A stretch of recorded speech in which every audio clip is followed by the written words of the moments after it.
Hello students, how are you? Students, we are studying your chapter number 9, that is the living organisms and the surroundings.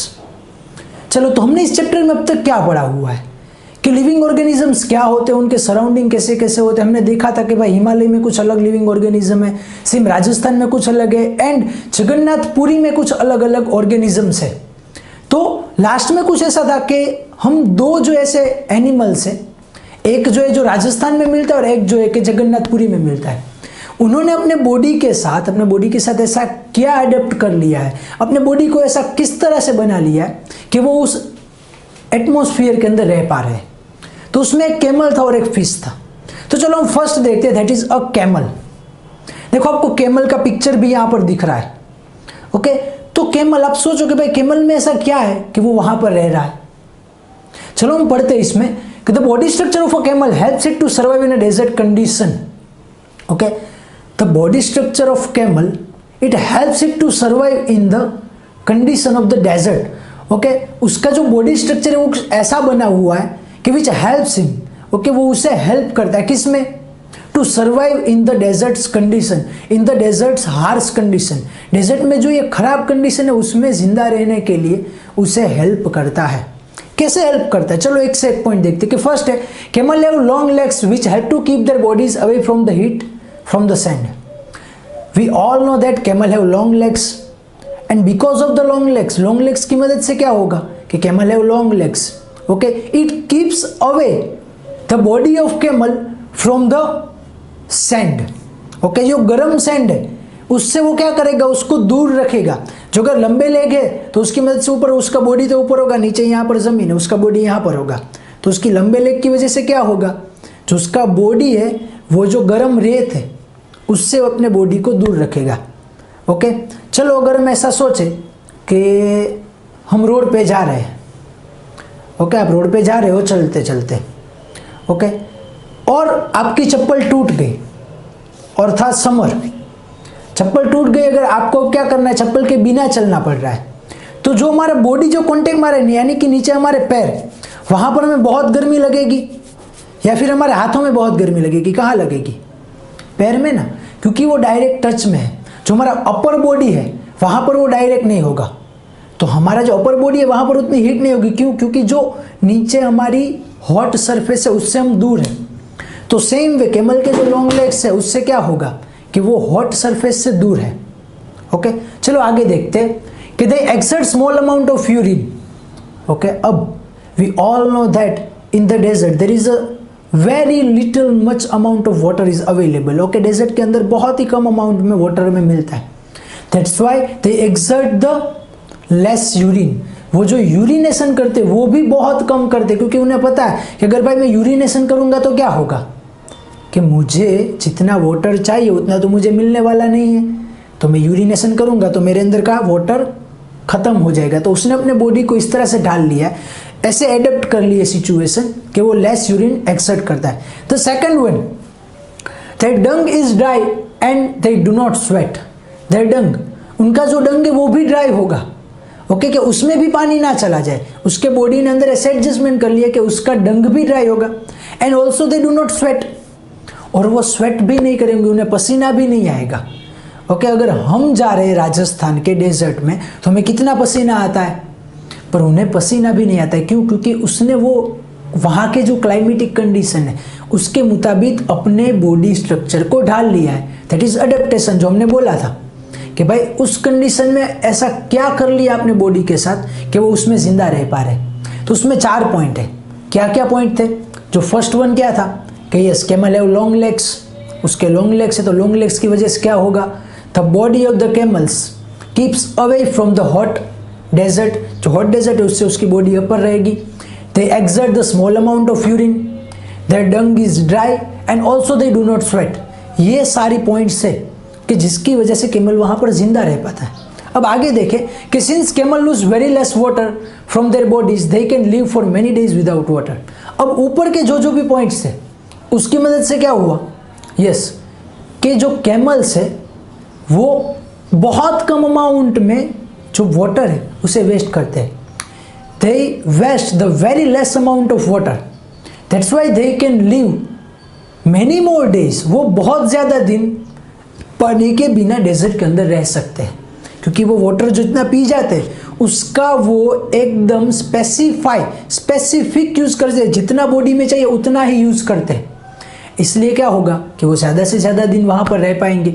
एक बार पानी मिलेगा तो पूरा P लेंगे, उसके बाद 4, 5, 6 दिन तक उसे पानी नहीं चाहिए होगा, क्योंकि वो जितना यूज़ करना है उतना ही करेंगे। ऐसा नहीं है कि हमने पानी की बोतल, हम स्कूल पे घर पे आते हैं, फिर हमारी ब्रेक पड़ती है तो ब्रेक पे हम वापस पानी की बोतल नहीं भरने जाते हैं कि भाई अब पानी ये गर्म हो गया तो ठंडा पानी भरने जाना, ऐसा नहीं। वहाँ तो गर्म पानी मिलता है, उसे यूटिलाइज करते हैं। ओके, तो चलो नेक्स्ट हमारा क्या है, नेक्स्ट है अ फिश। यहाँ पर लिखा हुआ है let us look at different kind of fish. यहाँ पर देखो नीचे आपको फिगर में अलग अलग टाइप की फिश दिखाई हुई है। ओके, जिसमें कोई शायद शार्क होगी, जिसमें आपको गोल्डन फिश दिख जाएगी, अलग अलग टाइप की फिशेज होंगी। ओके, तो यहाँ पर लिखा है कि some of this are shown in the figure, there are so many kind of fish but do you see they all have something common about their shape. Okay, in this picture we have so many kind of fish. Okay, बहुत type की fishes है हमारे पास, but is there any common thing in between all the fishes? क्या ये सारी जो fish है उसके बीच में कुछ कॉमन है? And specifically about their shape, क्या उनका शेप में कुछ कॉमन है? कुछ कॉमन है आपको दिख रहा है? देखो वो पिक्चर देखो और सोचो कि क्या कॉमन है। Shape, only about shape. Yes, किसी ने सही सोचा है कि भाई शेप के अंदर उनका जो शेप है वो स्ट्रीमलाइंड है, यानी कि आगे से जहां उसका मुंह है वहां से छोटा और उसके बाद बड़ा हो रहा है, ऐसा शेप है ना। फिश है, उसका मुंह छोटा और उसके बाद बड़ा हो रहा है, ऐसे ही है, तो उसे क्या बोलते हैं? Streamlined shape. चलो आगे पढ़ते हैं कि all the one shown here have a streamline shape that was discussed in chapter 8। Okay, chapter 8 में हमने जो पढ़ा हुआ है कि उन सभी का कैसा शेप है? स्ट्रीमलाइन। स्ट्रीमलाइन का मीनिंग क्या है कि ऐसा नहीं, ऐसा मुंह ऐसा और पीछे से ऐसे छोटा हो जाता है, एक ही शेप स्ट्रीमलाइन, पहले छोटा फिर बड़ा। तो स्ट्रीमलाइन शेप की मदद से क्या होता है सोचो, तब तक हम आगे पढ़ते कि this shape helps them to move inside water. Okay, the streamline shape helps them into move inside the water. पानी के अंदर मूव करने के लिए उसे हेल्प करता है। कैसे? चलो मैं आपको एक छोटा सा टास्क देता हूं। आपको क्या करना है, आपके घर के अंदर हमारी टंकी तो होती है पानी की, हमें क्या करना है, पानी की टंकी के अंदर जो हमारा हाथ है ना वो इस तरह से आपको इंसर्ट करना है। ओके, आप पानी की टंकी के अंदर हाथ इस तरह से डालो एंड पानी की टंकी के हाथ अंदर आप इस तरह से डालो। ओके, या ऊपर से डाल रहे हो तो आप ऐसे हाथ डालो, ऐसे स्ट्रेट करके, और दूसरा आप ऐसे डालो और देखो कि किस में फोर्स ज़्यादा लग रहा है। सेकंड वन, अगर आप बाइक पे जा रहे हो पापा के साथ तो क्या करना है कि भाई बाइक अगर 60-70 की स्पीड पे चल रहा है ना तो आप अपने हाथ को बाहर ऐसे रखो, ऐसे, और जो एयर आ रही है उसे महसूस करो, आपके हाथ के ऊपर कितना फोर्स लग रहा है। और दूसरी बार आपको हाथ ऐसे रखो और उसके बाद कितनी एयर आ रही है, कितना प्रेशर हमारे हाथ पे आ रहा है वो देखो। ओके, ये दोनों चीज़ से हमें पता चल जाएगा कि स्ट्रीमलाइन शेप का क्या महत्व है। अब देखो मैं समझाता हूँ, अगर ऐसे हाथ डालेंगे ना तो हमें ईजी होगा, और ऐसे हाथ या ऐसे हाथ डालोगे आप तो आपको हार्ड होगा। क्यों? क्योंकि ये स्ट्रीमलाइन नहीं है, ये स्ट्रीमलाइन है, इसमें से जो वाटर है वो इजीली पास हो जाएगा। एयर है तो एयर इजीली पास हो जाएगी, और ऐसा तो हमने किया है। अगर हम बस में ट्रेन में जाते हैं ना तो कई लोग ऐसा करते हैं, ऐसे बाहर हाथ रखते हैं और हाथ हमारा पीछे जाने लगता है, तो क्या फोर्स आ रहा है इस पे, ऐसे हाथ होगा तो नहीं आएगा इतना। तो ये जो स्ट्रीमलाइन शेप है उसकी मदद से हमारे हाथों के ऊपर फोर्स नहीं लगता। सेम वे पानी के अंदर फिशेस को क्या होता है भाई, उसे वाटर को कट करना है, जैसे हमारा हाथ कट कर रहा है उसे वाटर को कट करना है। अगर ऐसा शेप होता तो उसे कितना फोर्स लगाना पड़ता, ऐसे बड़ा सा मुंह होता और उसके पीछे ऐसे ट्राइंगल जैसा उसका छोटा हो जाता, तो इसे कितना फोर्स लगाना पड़ता। ओके, तो स्ट्रीमलाइन शेप की मदद से वो वाटर के अंदर इजीली मूव कर सकती है। The second one, fish have a slippery scales on their bodies. The scales protect the fish and also help in easy movement through water. And the fishes have slippery scales. Okay, उसके body के ऊपर उनकी जो skin है उसके ऊपर slippery scales होते हैं। अब आप ही सोचो कि अगर मैं मेरे हाथों के ऊपर तेल लगा दूं और उसके बाद पानी में हाथ डालूं तो क्या होगा, ये थोड़ा सा जो है वो इजीली मूव हो जाएगा। क्यों? क्योंकि ये जो सरफेस है, ये जो मेरी सरफेस है वो कैसी हो गई है, स्मूथ हो गई है, स्लीपरी हो गई है, तो वो एकदम से सरकती सरकती चली जाएगी। और दूसरा क्या होगा, the slippery scales protect the fishes from the predators. यहाँ पर ऐसा प्रेडेटर्स नहीं लिखा है। जो फिश को खाने आ रहा है उसकी मदद से उसको वो बचाएगा। क्यों? हमें पता है अगर मेरा हाथ तेल वाला हो और मुझे अगर कोई मारने आया है सपोज, और वो मेरा हाथ पकड़ेगा, अगर मैं थोड़ा सा फोर्स करूंगा ना तो ये निकल जाएगा हाथ, ये तो हम सभी को पता है। ओके, अगर कोई जो अंगूठी पहनी होती है, अगर किसी के मम्मी ने दीदी ने चूड़ियाँ पहनी होती है, अगर वो नहीं निकल रही तो हम क्या करते? साबुन लगाते हैं यहाँ पर, ऐसा करते हैं ना, या फिर कोई तेल लगाते हैं उसके बाद निकल लेता है, क्योंकि वो स्लिप हो जाएगा इजीली। तो स्लीपर स्कल्स की मदद से उन्हें क्या होगा कि भाई अंदर मूवमेंट में भी इजी रहेगा एंड वो प्रेडेटर से भी उसे बचाएगी। And we discussed in chapter 8 that fish have a flat fins and tails that help them to change direction and keep their body in a balanced water. And also fishes have a flat fins and tails. Fins यानी कि आपको जो diagram में दिख रहा है, जो बाजू में पिक्चर्स है, ये सपोज फिश है, उसके ऊपर नीचे जो होते हैं या आजू बाजू में जो होते हैं वो उसके फिन्स है, वो ऐसे ऐसे ऐसे वाले पंखों जैसे। And they have a long tail, उन्हें पीछे टेल होती है ऐसे जो जाती है। ओके, ये हमने सभी ने देखा हुआ है। तो उससे क्या होगा? With the help of the flat fins and the tails, fishes can change the direction inside the water and balance their body. Okay, हमें पता है अगर एक लकड़ी है, सपोज मेरे पास एक लकड़ी है, लकड़ी को अगर मैं पानी के ऊपर रखूंगा तो उसका कुछ बैलेंस होगा, वो ऐसे घूम जाएगी, ऐसे घूम जाएगी। पर अगर लकड़ी के पास ऐसा मैं यहाँ पर एक छोटा सा एक टुकड़ा रख दूँ, दूसरा एक प्लाईवुड का, लकड़ी का एक स्क्वायर टुकड़ा और इस साइड स्क्वायर टुकड़ा, तो कैसे वो सीधी रहेगी ना? तो क्या वो बैलेंस हो जाएगी, वो ना इस साइड जाएगी ना इस साइड जाएगी। मैं अगर ऊपर करूंगा तो इस साइड जाएगी, इस साइड करूंगा तो इस साइड जाएगी। जैसा ये पंछी जो है वो उड़ने के लिए करते, जैसे हमारे प्लेन के अंदर जो उसके विंग्स है वहाँ पर भी ऐसी मूवमेंट होती है, उसी की वजह से उसकी जो मूवमेंट है वो बैलेंस रहती है, वरना तो गिर जाता है ना भाई। ओके, तो फ्लैट फिन्स की मदद से वो क्या होता है? यस, उनका बैलेंस रहता है। और टेल की मदद से वो डायरेक्शन चेंज करती है। सपोज कि अगर मैं डायरेक्शन चेंज ना कर पाता या फिर फिश डायरेक्शन चेंज ना कर पाती, सामने से बड़ी शार्क आ रही है, यहाँ से छोटी फिश जा रही है, तो वो सीधी उसके मुंह में चली जाती ना। पर with the help of the tail they can change the direction. Okay, tail क्या होता है? टेल ऐसा छोटा सा होता है, वो अगर टेल ऐसे घुमाती है तो इस साइड जाती है, टेल अगर ऐसे घुमाती है तो वो इस साइड जाती है। सेम जो टेल है वो अभी हमारे पास जितनी भी बोट है, जितनी भी बड़ी बड़ी टाइटेनिक जैसा जितने भी जहाज है, सारे के सारे चीज़ों में एक ही चीज़ होती है, टेल का जो मैकेनिज्म है सेम टू सेम। सभी बोट्स के पीछे ऐसा टेल जैसा होता है, पर जितनी बोट उतनी बड़ी टेल उसकी। ओके, तो उसकी मूवमेंट की मदद से ही चेंज होती है डायरेक्शन। आप सर्च भी कर सकते हो, अगर आप कई बार कहीं बाहर जाओ बोटिंग करो तो उसके पीछे भी ऐसा होता है हैंडल जैसा। वो हैंडल के नीचे सिर्फ कुछ नहीं होता है, एक पत्रे का टुकड़ा होता है, वो टेल का काम करता है। ऐसे करो तो डायरेक्शन चेंज होती है। ओके, ये देख लेना आप। चलो आगे देखते हैं कि gills present in the fish help them to use oxygen dissolve in the water.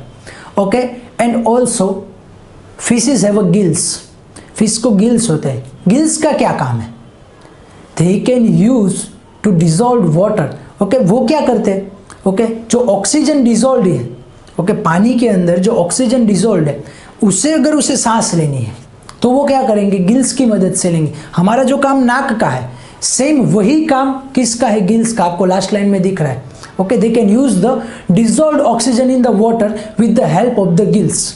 वो क्या कर रहे हैं? यस, कि वो जो भी ऑक्सीजन डिजॉल्व है पानी के अंदर, उसको अगर उसे यूज करना है तो वो गिल्स की मदद से कर पाते हैं। ओके, चलो आगे देखते हैं इसमें कि आगे क्या है। लास्ट लाइन तो हमने पढ़ ली। ओके, कि गिल्स की मदद से क्या हो रहा है कि वो जो डिजॉल्व ऑक्सीजन है वो अंदर ले पा रही है। तो चलो आगे देखते हैं कि we see that the feature of a fish help it to live inside the water and the feature of a camel help it to survive in a desert. Okay, we have seen that the features that have camel and the features that have fishes, that features help them to survive in the different habitat. Okay, ये जो features है उनके जो अपने features, camel के अपने features थे, fish के अपने features है, उसकी मदद से वो अपने हैबिटेट में रह पा रहे हैं। अपने हैबिटेट यानी कि कैमल डेजर्ट में रह पा रहे हैं और फिश पानी में रह पा रही है। तो आगे देखें कि we have taken only 2 example from a very wide variety of animals and plants that live on the earth. Okay, we have taken only small amount of examples that are present in our earth, but there is a large variety of organism that are already present in our world. वो हमें पता भी नहीं, बहुत सारे। तो उसका क्या? Then In all these variety of organisms, we will find that they have certain features that help them live in the surrounding in which they are normally found. Okay अब क्या लिखा हुआ है कि in all this variety of organism, ये जितने भी organisms हैं, okay, they all have some specific features, सभी को अपने अलग अलग फीचर्स है. कैसे features? That helps them to live in the surrounding when they are living. Okay, उनके अपने फीचर्स क्या करते हैं? वो जिस भी सराउंडिंग में रह रहे उस सराउंडिंग में रहने के लिए उसे हेल्प करते हैं. ओके, बहुत ईजी है, कुछ नहीं है कि भाई जो भी फीचर्स है वो अपने हैबिटेट में रह पाएंगे. जो हिमालय में रहता है वो हिमालय में रह पाएगा, जो राजस्थान में रहता है वो राजस्थान में रह पाएगा, जो जगन्नाथपुरी में वो जगन्नाथपुरी में रह पाएगा. इंसान की बात नहीं कर रहा हूँ मैं. लिविंग ऑर्गेनिज्म जो एनिमल्स प्लांट्स अलग अलग टाइप के, इंसान भी ऐसा ही करते हैं. चलो आगे देखें. The presence of a specific features or a certain habits which enable a plant or an animal to live in its surrounding, it is called adaptation. अब adaptation किसे बोलते हैं? That the presence of specific feature or a certain habits. The presence of specific feature in any organism and certain habit. कोई organism है उसमें क्या है कि कोई specific feature and certain habit, कोई features या थोड़ी सी कोई habits उसकी मदद से which enable a plant or a animal to live in that surrounding, that is called adaptation. Adaptation किसे बोलते हैं? The presence of specific feature, कोई ऐसा स्पेसिफिक फीचर उसके अंदर हो या फिर उनके पास कोई ऐसी सर्टेन हैबिट हो, कोई एक स्पेसिफिक फीचर या उसने हैबिट लगा ली है. ओके, दैट हेल्प्स देम, वो उसे हेल्प करता है किसमें? To live in the surrounding where they are living. वो जिस जगह पर रहते हैं वहाँ पर उन्हें रहने में मदद करे. That is called adaptation. बस इतना इजी था. एडेप्टेशन की जो डेफिनेशन है वो हमें याद रखनी. आगे देखते हैं कि different animals are adapted to that surrounding in a different ways. Okay, different animals adapted to their surroundings in a different ways. अब जितने भी अलग अलग एनिमल हैं वो अपनी अलग अलग जगह के लिए अलग अलग उन्होंने एडेप्टेशन किया हुआ है. अब ऐसा तो नहीं है कि जो कैमल के अंदर फीचर्स थे वही फिश के अंदर थे, जो फिश के अंदर फीचर थे वही कैमल के अंदर थे. ओके, हर जगह पर अलग अलग टाइप के अलग अलग टाइप के फीचर्स थे. ओके, जो इसके पास थे वो इसके पास नहीं थे. एंटार्क्टिका में अगर पेंगुइन रहता तो पेंगुइन ने कुछ अपनी हैबिट ऐसी कर ली है. ओके, पेंगुइन जो थे अगर आपने देखा ना झोड़ियों में चलते, इन द पैर में क्यों चलते? क्योंकि अगर पास में रहेंगे तो गर्मी लगेगी. उनके भी ऐसे होते पंख जैसे, वो स्विम करने के लिए काम आते हैं. उनका भी स्ट्रीमलाइन शेप है तो उससे वो स्विम कर सकते हैं. उसकी स्किन बहुत मोटी होती है तो जिसकी मदद से उन्हें ठंडी नहीं लगती. तो ऐसे बहुत सारे टॉपिक है, इसके बारे में आपको सोचना है. इस लेक्चर में इतना ही रखते, आगे का देखेंगे नेक्स्ट लेक्चर में. थैंक यू, धन्यवाद.